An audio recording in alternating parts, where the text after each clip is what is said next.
জীবনটা একটা বইয়ের মতো, প্রতিদিন একটি নতুন পৃষ্ঠা। কিছু পৃষ্ঠা আনন্দের, কিছু পৃষ্ঠা কষ্টের, কিন্তু প্রতিটি পৃষ্ঠা আমাদের নতুন কিছু শেখায়। তাই যাই হোক না কেন, আমাদেরকে এগিয়ে যেতে হবে। এই পৃথিবীতে সবচেয়ে বড় বেঈমান হলো নিজের মন, যা নিজের হয়েও অন্য একজন মানুষের জন্য কাঁদে।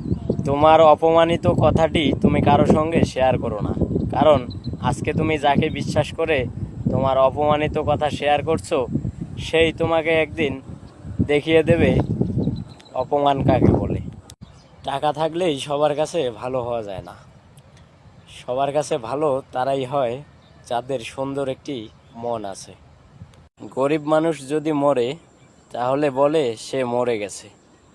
আর কোনো বড় লোক যদি মরে, তাহলে বলে সে ইন্তেকাল করেছে।